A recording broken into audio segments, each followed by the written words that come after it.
Quand j'étais au collège, il y avait un endroit dont tout le monde parlait. Un endroit perdu dans la campagne du Loiret. Et pendant des années, sans le vouloir, je passais régulièrement devant. Parce que certains soirs, le bus du retour passait par Bougy-les-Neuville, juste à côté de Neuville-aux-Bois, mon collège. Et c'est à cet endroit que se situait le fameux ashram. Et autour de cet endroit, il y avait toujours plein de rumeurs. On entendait des histoires bizarres, des histoires de sectes, des gens qui étaient complètement coupés du monde. Et forcément, plus on grandissait, plus cet endroit devenait un peu mystérieux. Puis quelques années plus tard, quand tous mes potes et moi on a eu le permis, ça nous arrivait parfois d'y retourner le soir. Juste pour regarder. Et on essayait de voir un peu ce qui se passait au-dessus du portail. Dans mes souvenirs, l'endroit il était éclairé. De mes propres yeux, j'ai juste vu une ou deux fois des personnes marcher dans le jardin au loin. Sur le papier, on va pas se mentir, il y a rien d'inquiétant. Mais c'était tout ce qu'on entendait autour de cet endroit qui alimentait le mystère un peu. Et aujourd'hui, j'ai envie de comprendre ce qui se passe là-bas. Et à la fin de cette vidéo, je vais essayer d'appeler directement le centre pour avoir leur version. Avant de parler de cet endroit, il faut déjà comprendre ce que c'est qu'un ashram. À la base, je lis mot pour mot,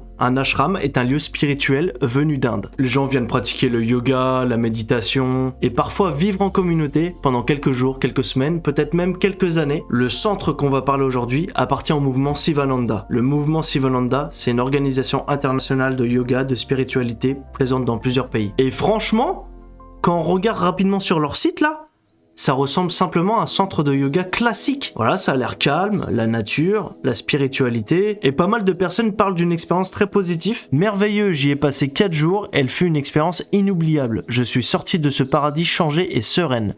Depuis, je pratique le yoga 3 fois par semaine et je vais trouver aussi des lieux de retraite pour méditer. Merci à toute l'équipe et à bientôt. Ensuite, nous avons un commentaire de Mariette, un endroit de paix par excellence. Séjour absolument merveilleux dans cet endroit de rêve où nous avons participé à un stage spirituel de 3 jours. C'est sous ce beau soleil de printemps que nous avons pratiqué avec notre association partage des tâches, médiation et yoga. Une expérience unique qui ne peut s'expliquer avec des mots. Bon, je vais pas tous les citer, mais il y en a vraiment beaucoup des avis positifs. Comme je suis en train de le voir, certaines personnes disent que cet endroit leur fait du bien, qu'elles y ont trouvé le calme, ou simplement une pause dans leur vie. En vrai, ça a l'air d'être un endroit cool, franchement. Et forcément, en grandissant, donc à peu près 15 ans après le collège, j'avais envie de comprendre d'où venaient ces rumeurs. Alors, j'ai commencé à aller chercher des infos sur internet. Et honnêtement, au début, je vais pas vous mentir, j'ai pas trouvé grand chose. Mais plus je creusais, plus je voyais les mêmes rumeurs que j'entendais quand j'étais plus jeune. Donc on a ce commentaire qui dit « Pourquoi ce site existe encore ? Dangereux. Beaucoup de personnes se font avoir par cet ashram et ce lavage de cerveau. Vous ressortez de là, vous n'êtes plus le même. Mais quand je dis plus le même, c'est que vous devenez une autre personne. Vous avez plus envie de travailler, vous vous coupez du monde, vous ne voulez plus de votre famille, ni de vos amis, ni de votre entourage.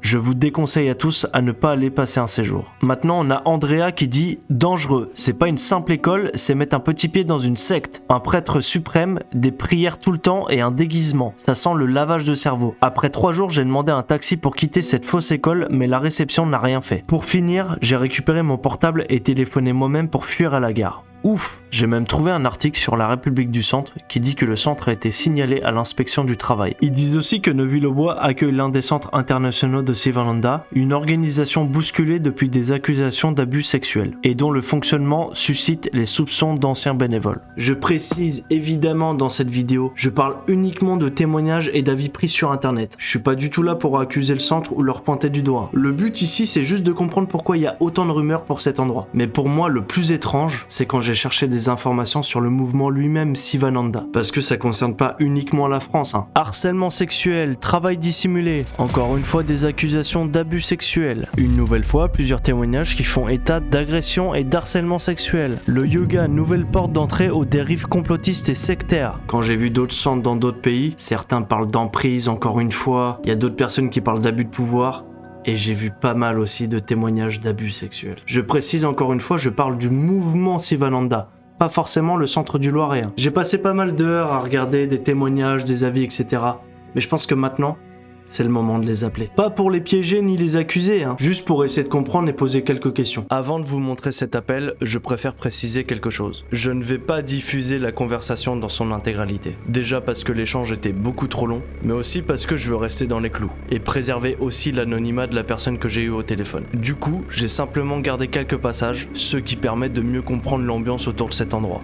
J'ai pris mon téléphone et je les ai appelés.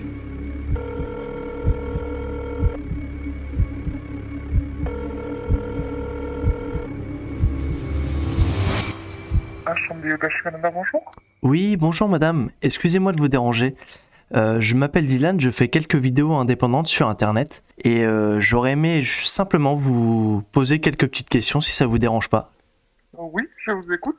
Bon, je vais juste vous résumer ce passage parce qu'il était beaucoup trop long. En gros, elle m'explique que là-bas, les journées sont entièrement organisées. Réveil à 6h, yoga, activités, repas, tout est cadré du matin au soir. Mais le plus intéressant dans cet appel arrive juste après. C'est vrai qu'en regardant pas mal d'avis sur internet, j'ai vu qu'il y avait pas mal d'avis positifs sur un endroit reposant, apaisant.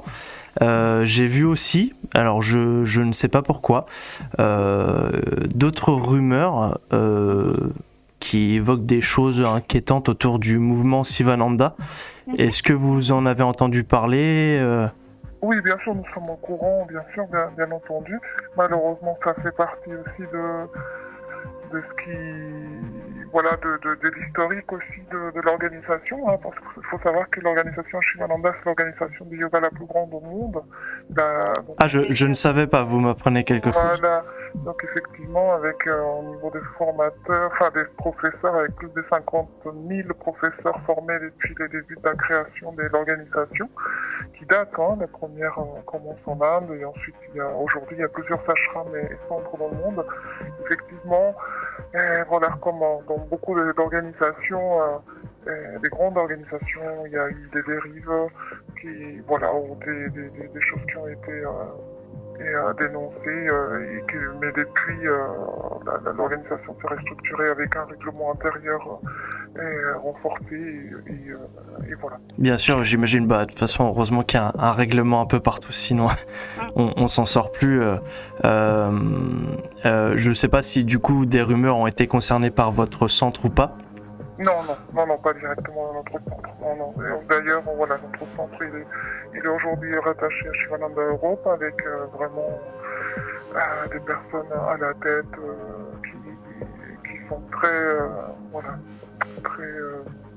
engagées dans le respect du règlement, justement, contre la politique interne.